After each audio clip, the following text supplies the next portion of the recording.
नमस्कार दोस्तों, आप सभी का स्वागत है आज की इस वीडियो में। दोस्तों, वेदों के रचयिता वेद व्यास जी ने महाभारत महाकाव्य की रचना की है। इस महाकाव्य में प्रमुख स्तंभ भीष्म पितामह को बताया गया है। इनके पिता शांतनु थे, जो कि हस्तिनापुर के राजा थे, जबकि माता गंगा थी। भीष्म पितामह ने पांडव और कौरवों के जन्म से पूर्व हस्तिनापुर पर आक्रमण करने वाले न जाने कितने ही शत्रुओं को मार डाला था। कई शक्तिशाली योद्धा अपनी बड़ी बड़ी सेना लेकर आए, परंतु कोई भी देवव्रत भीष्म के आगे टिक नहीं पाया था। एक समय उग्रयुद्ध नामक एक बलशाली राजा ने भीष्म जी को ललकारा और उनकी माता को ही उठा ले जाने की चुनौती दे डाली। भीष्म भी जानते थे कि ये शत्रु अन्य राजाओं जैसा नहीं है। क्या हुआ जब उस राजा ने हस्तिनापुर पर आक्रमण किया? क्या भीष्म जी उसे रोक पाए थे या फिर उग्रयुद्ध उनकी माता को हर ले गया? इस रोचक वृतांत को जानने के लिए इस वीडियो के अंत तक बने रहें और अगर ये वीडियो आपको पसंद आए तो इसे लाइक और शेयर करके चैनल को सब्सक्राइब करके बेल आइकन को प्रेस जरूर कर लेना, ताकि नए वीडियोस की अपडेट आपको मिलती रहे। तो चलिए बिना किसी विलंब के वीडियो में आगे बढ़ते हैं। दोस्तों, हरिवंश पुराण हरिवंश पर्व अध्याय 20 के अनुसार एक समय युधिष्ठिर ने भीष्म जी से पूछा, दादाजी, उग्रयुद्ध किसका पुत्र था? किस वंश में उत्पन्न हुआ था? आपसे क्या शत्रुता थी उसकी? ये मुझे आप विस्तार से बताइए। भीष्म जी ने कहा, राजा अजमीर के पुत्र विद्वान राजा यविनर थे। भविष्य में आगे उन्हीं के वंश में कृत के पुत्र पौरव नंदन वीर उग्रयुद्ध हुए, जिन्होंने अपने पराक्रम से पांचालों के स्वामी प्रसिद्ध के पितामह महातेजस्वी नीप को मार डाला था। तात वे उग्रयुद्ध बड़े दुष्ट स्वभाव वाले और बलवान थे। उनका महान चक्र चलता था। उन्होंने नीपों का घोर संहार कर डाला। वे नीपों तथा दूसरे राजाओं का युद्ध में वध करके घमंड से भर गए थे। जिस समय मेरे पिता मर गए थे और मैं मंत्रियों से घिरा हुआ पृथ्वी पर शयन करता था, उसी समय उन्होंने मुझसे बड़ी क्रुत्सित पाप पूर्ण बात कहलाई। राजेंद्र उग्रयुद्ध का दूत मेरे पास आकर कहने लगा, गुरुराज भीष्म, आज तुम स्त्रियों में रत्न स्वरूप अपनी माता यशस्विनी गंधकाली को मेरी भार्या बनने के लिए दे दो।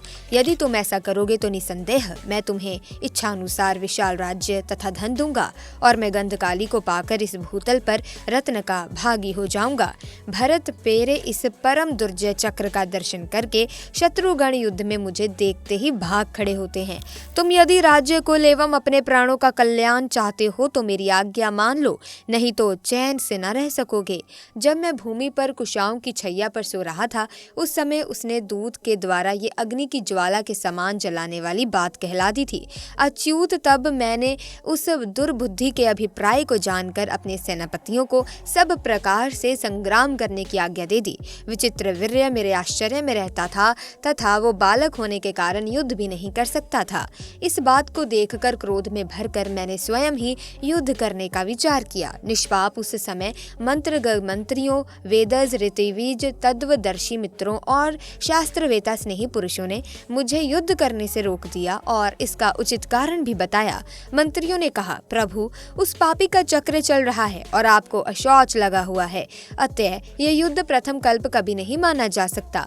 हम पहले उस पर साम, दान और भेद नीतियों का प्रयोग करेंगे, तब तक आप शुद्ध भी हो जाएंगे। फिर आप देवताओं को प्रणाम करके ब्राह्मणों से स्वसती वाचन कराकर विजय के लिए प्रस्थान कीजिएगा। वृद्धों का कथन है कि जब अशौच चल रहा हो उस समय अस्त्रों का प्रयोग और युद्ध में प्रवेश नहीं करना चाहिए। अतः पहले साम, दान, भेद से इसको वश में करने का यत्न किया जाए। तब भी ना माने तो फिर जैसे इंद्र ने शंबरासुर को मार डाला था, उसी प्रकार पराक्रम करके आप इसको मार डालिएगा। राजन, ये सुनकर मैं युद्ध से रुक गया। कुरुश्रेष्ठ तब उस शास्त्र ज्ञान में चतुर संपूर्ण मंत्रियों से साम, दान, भेद आदि दूसरे उपायों द्वारा शांति स्थापना का प्रयोग किया और इसके लिए उत्तम कार्य आरंभ कर दिया। परंतु वे बुद्धिमानों के विचारे हुए साम, दान और उपायों का प्रयोग करके भी उस दुर्बुद्धि को समझा न सके। तात इतने समय में अधर्म में मगन रहने वाले उग्रयुद्ध का प्रताप चक्र भी स्त्री की कामना करने से तत्काल ही रुक गया। उसका उत्तम चक्र निर्वृत्त हो गया और पहले सत्पुरुष से निंदी होकर वो अपने कर्मों द्वारा ही मर गया।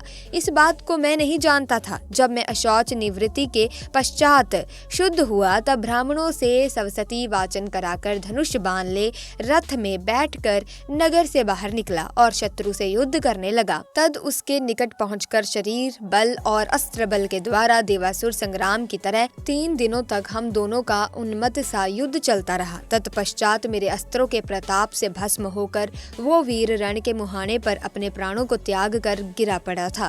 तात इसी बीच में उग्रयुद्ध द्वारा नीप तथा मेरे द्वारा राजा उग्रयुद्ध के मारे जाने पर परीक्षित ने भी काम्पल नगर पर आक्रमण कर दिया। राजन, तब मेरी अनुमति से द्रुपद के पिता ने अपने पत्रिक राज्य अहिछत्र पर पुनः अधिकार कर लिया। तद अर्जुन ने युद्ध में द्रुपद को बलपूर्वक जीतकर कामपल्य और अयछत्र को द्रोणाचार्य के चरणों में समर्पित कर दिया था।